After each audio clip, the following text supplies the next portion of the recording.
This is the narrated PowerPoint on the chapter Introduction, Reading and Writing About the World Around You.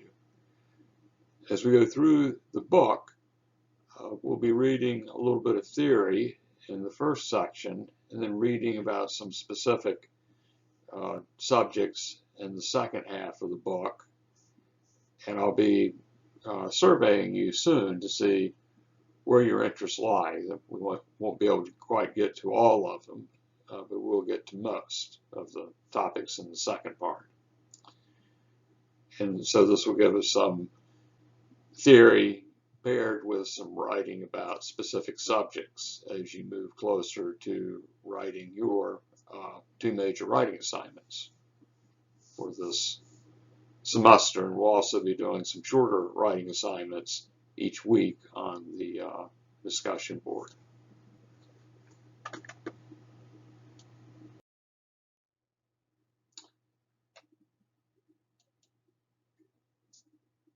So in this chapter, they talk a lot about place, and they actually write more broadly, as you'll see in the example one of the authors has about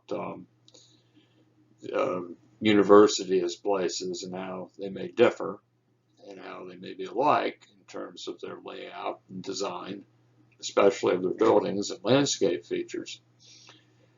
They also talk about, or we can also think a little bit about how we might respond to an individual classroom. Like, how do you feel when you walk into a classroom and you see the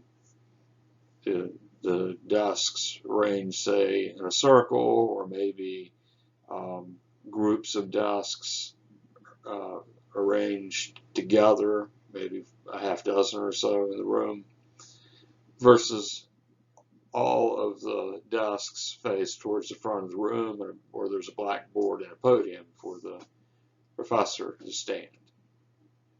It could be that when you see desks in a circle or in little, what we refer to as pods, clusters of desks, that you may think that you would prefer a class like that because there'll be more discussion. It could be, on the other hand, that you may actually prefer being lectured to. There's nothing wrong with that. But the point is that how our environment is set up for us very often makes a difference in terms of how we respond to it. And this is something that we can write about and that we can analyze and draw meaning from. And so I thought that this was an interesting approach to take in this introductory material, because when you think about popular culture, you think about movies, TV, music, and so forth, and it is all those things too. But we can also think about the layout and designs of public buildings, which is what we're presented with here in this chapter. They bring up this concept from the book of everything has a grammar. What does that mean? Here's one example, Stevie Wonder, who you may or may not be familiar with. He was more popular in the 70s and 80s. He's still around.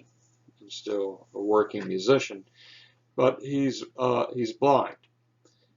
And when he was extremely popular and doing more touring to support his albums, just like other rock stars are doing at the time, he said that he preferred staying in Holiday Inns. And that sounds a little strange, perhaps, but he said the reason he preferred Holiday Inns is they're all alike, or they were at that time anyway.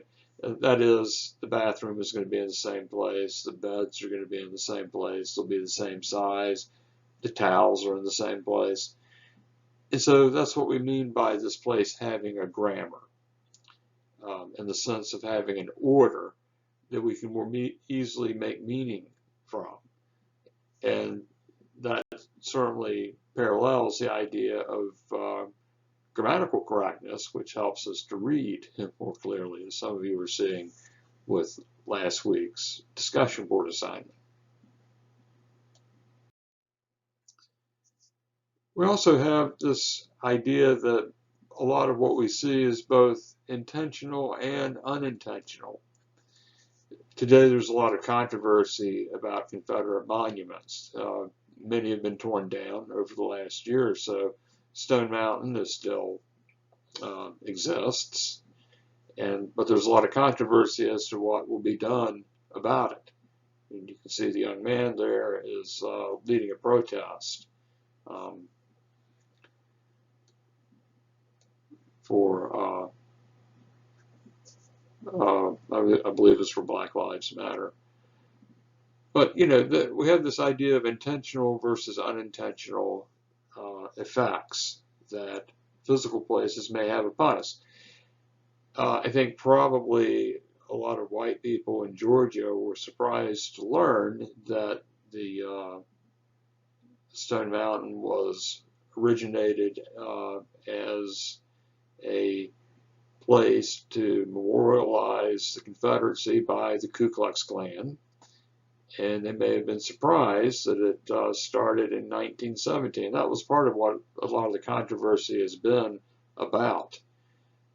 Is that a lot of these Confederate memorials, they weren't put up right after the Civil War. They were put up, around the early part of the 20th century. And I haven't exactly seen an explanation yet for why that was. Why were white people so worried at that time? And one thing I do know from having studied the Harlem Renaissance is that around that time is when a lot of black people started leaving the South and going to major cities in the North. To Georgia, a lot of people tended to go to New York. People in Mississippi and Louisiana, for example, tended more to go towards Chicago, other points in the Midwest. So, I mean, that could be something to write about, to learn more about. Why were these white people? Why did they feel like they had to repress black people at this particular time? And of course, this is a popular culture topic, since it's part of the world we're living in today, and some of the discussions that we're having. And you may have seen some others with Confederate statues being there was one in North Carolina where they lynched a Confederate statue in Raleigh. So intentional versus unintentional. The creating of these monuments was intentional, but a lot of times a lot of people have forgotten about it and they don't really realize why they were created to start with.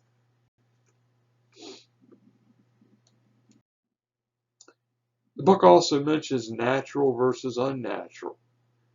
Here's something that's it looks like it may be unnatural in the sense of the second one. The one on the right, of course, is a castle in England, and this has certainly this can have a certain effect upon us as well, and we may have a certain response to something like that.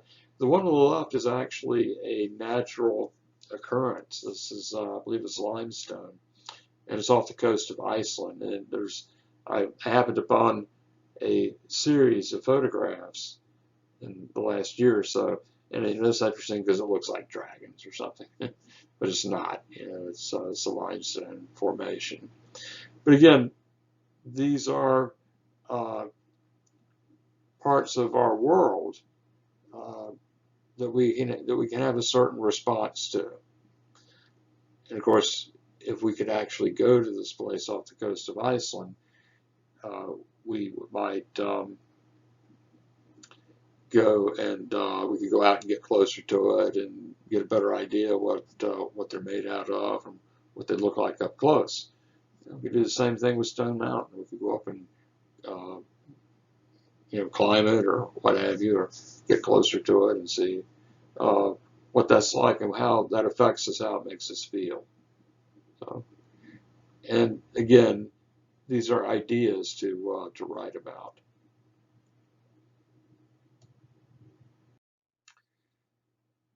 So this chapter also mentions genres for writing about the world around you. What we mean by genres, these are different types of writing. One is a review. And when we think about reviews, I think about book reviews myself, because I tend to read quite a few, but there's also Reviews can be written of albums, movies, TV shows, art exhibits, concerts, so forth and so on. And when you do this, what you remember what you're trying to do is you are creating an argument, because your review is not just a summary, it's not a book report, it's an interpretation. And it's also an effort, again, and this figures in what we're trying to do with taking popular culture as a theme for this course, is to try to render meaning from the book or the album or the movie. What type of meaning does it have to you? What type of meaning does it have for the artist who created it? Another type is the close reading. And this is, I've experienced close readings most frequently with poems, because poems often have quite a bit to unpack. They're very, very concise, condensed. It's very concise, very condensed type of writing. And so the writer might go through a poem and explain what each line means. We can also take this close reading approach to a short story, or to an essay, or to a visual image, such as an advertisement, as we were talking about in the previous PowerPoint, or an image. We will be doing something like that for common assignment number 1. Another type, and this is very similar to it, is the appreciation. So what is the difference? Well, what you're doing with the appreciation is trying to show someone who may not really understand an art form that you appreciate, such as contemporary music, rap or something like that, and explaining it, its significance and why it's meaningful to you, to someone who doesn't understand it. A fourth genre is the research paper, and that's more similar to what you'll be doing for common assignment number 2. It's not going to be the research paper that you'll do in 1102, because you only have to have a couple of assignments for it. It's not as long. A couple of sources for it, and it's not as long as the one that you'll do in English 1102. But what we do in English 1101 is to prepare you for English 1102. The focus of the research paper is similar to the review and the appreciation, and the close reading has this underlying it as well, is that it will be an argument of some sort.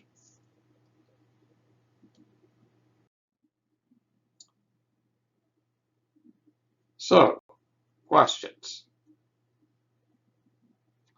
I'll see you online.